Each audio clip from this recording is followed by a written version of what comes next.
Hey guys, welcome back to the channel. Welcome back to another episode of Car Spec Garage.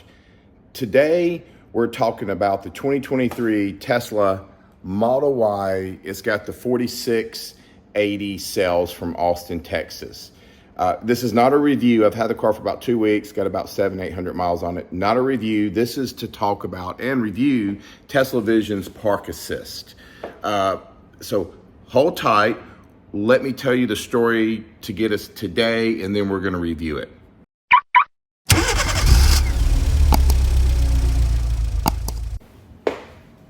Okay, so we're back. A couple of weeks ago, I picked up as you can see, the Model Y. I didn't really focus on Park Assist. It didn't have it when I got it.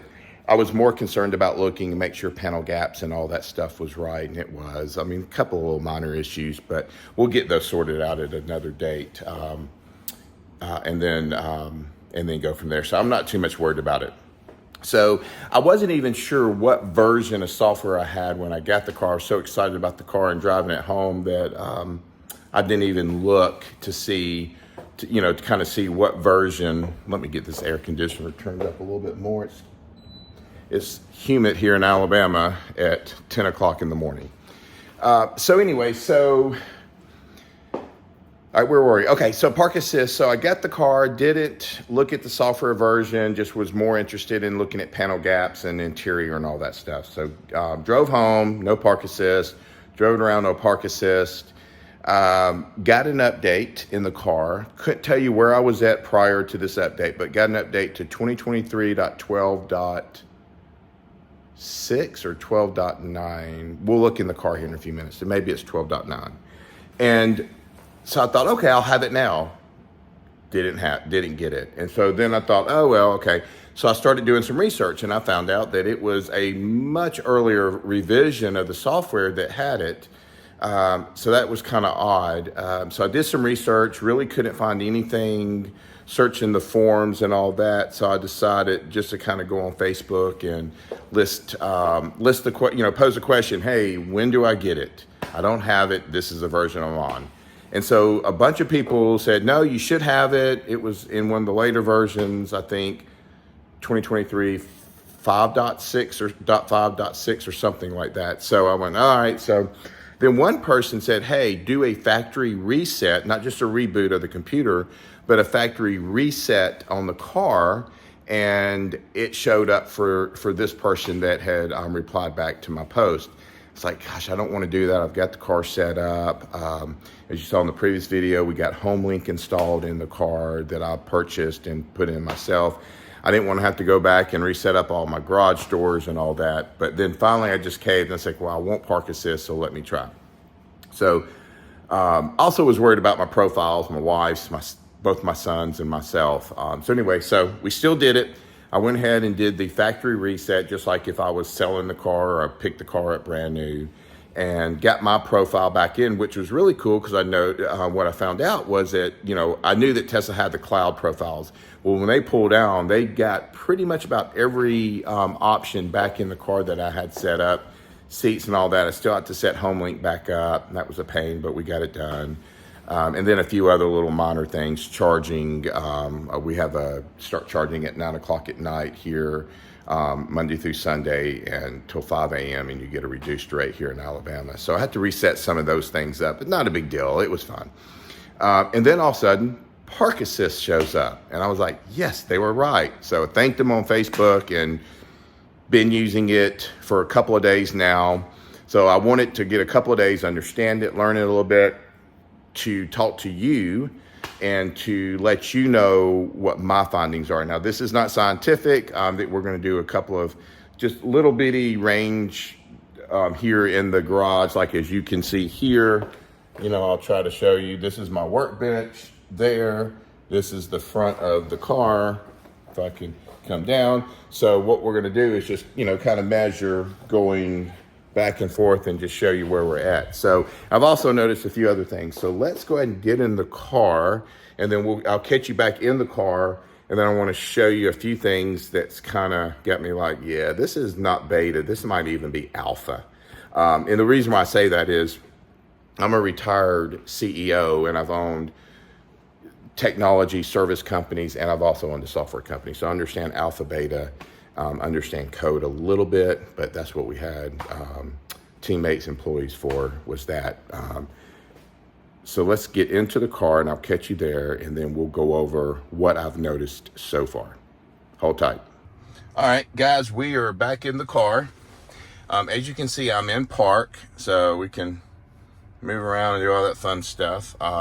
So let me show you. This is the first thing I've noticed, the delay of when this thing starts.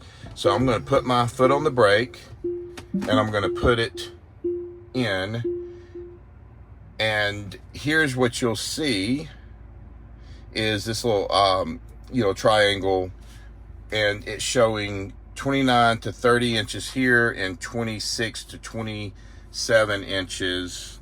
Sorry about the glare. I'm not quite sure how to fix that, but there you go. So 29, 30, it's just bouncing back and forth, just kind of like a delay of back and forth of where it's at. So 30 inches, we're going to call it in the front, and 28 inches in the back.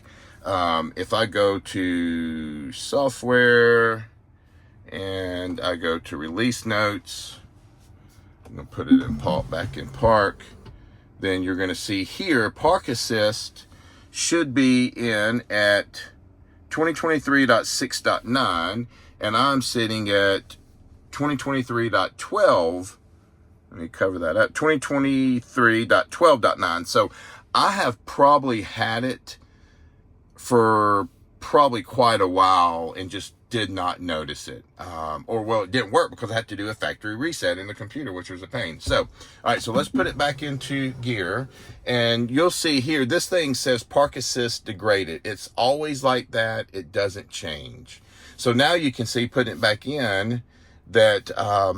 and I apologize. Let me just turn this light off or dim it down a little bit. Or just turn it off, completely off. I apologize. There. Okay. So 29 inches, 28 inches. That's where we're at. I can tell you I'm not 30. Well, now 30. I'm not 30 inches from the front of the car to the bumper, or 28. I don't think I am. Nor do I think I'm 27 to 28. So 30 and 27, that's where we're at. So let's get out. Let me get my tape measure. I'm going to set the camera down right here so you can see, maybe. And what we'll do, let me get the tape measure. Get my little tape measure. I'm going to measure it. Let's go here. All right, so I'm sitting at 35 inches. So 35 inches from here, from this cabinet to the center, right there, 35 inches. It was saying 30. Now, I don't mind that because at least it's error on the side of caution, so that at least if it says I'm that close or it tells me to stop, I'm okay. Even though I'm not close to it, I'm okay with that. But they're going to have to get that fixed. Okay, so I'm going to set the camera up here, and we're going to, and I'm just going to measure. I'm going to measure here, just, from the bumper to the door, and we'll see where we're at there.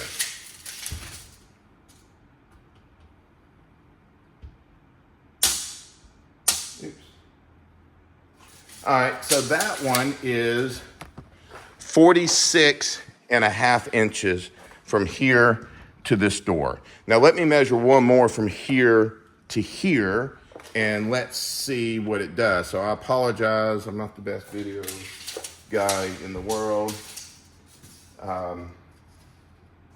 So if I do this, it's sitting about 44, about 44 inches. So let's get back in the car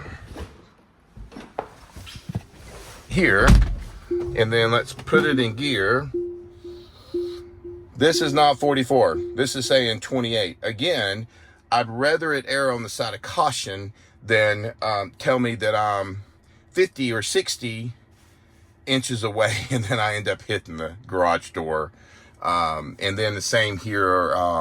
This is a lot closer than what we were measuring with the tape measure. Now that's not bad to get started. Thinks I got a truck in the car, in the garage, or 18-wheeler, but I don't.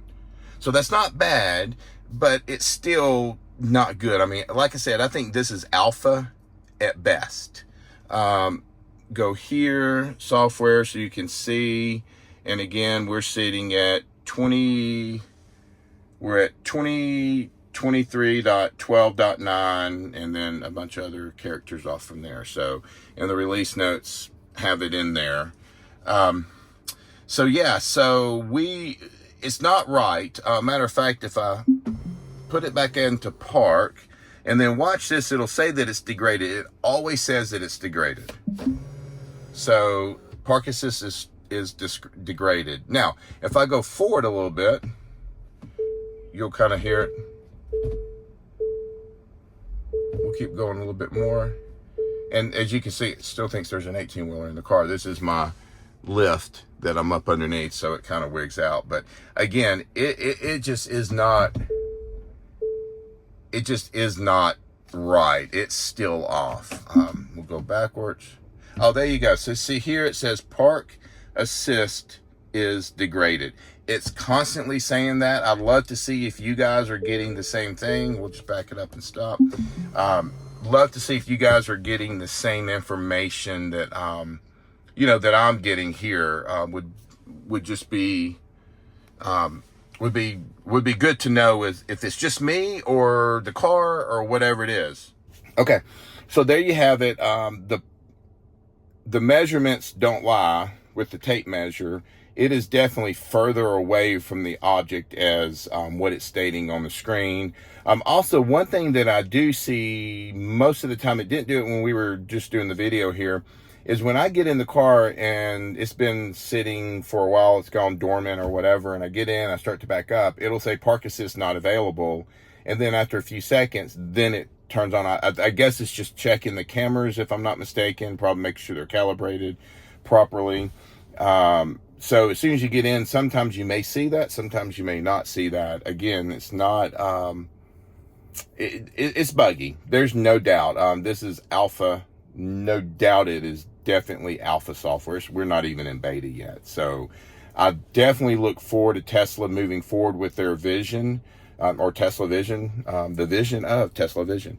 I really do, because I think that they're onto something, and I know people will complain about it, but I'm telling you, when it's all said and done, Tesla seems to always be right 99% of the time.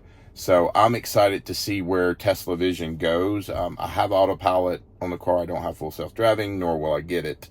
I'm just under a different school of thought, that I think all cars need to be up underneath full self-driving.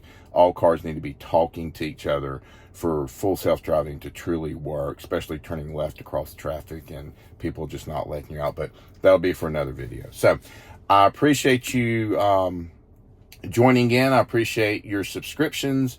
If you have not subscribed and you like this content, please give it a thumbs up. Please subscribe and ring the bell for the next one. We're just going to keep pushing out videos on the Tesla, and then just different DIY videos, software videos, things like that. Charging, I plan on taking a tour through the state with all the Tesla chargers in Alabama, and kind of rating those chargers and seeing how well they do with this car, which has got the 4680 battery cell technology in it, out of the Austin plant. So till the next video, make it a great day, and God bless.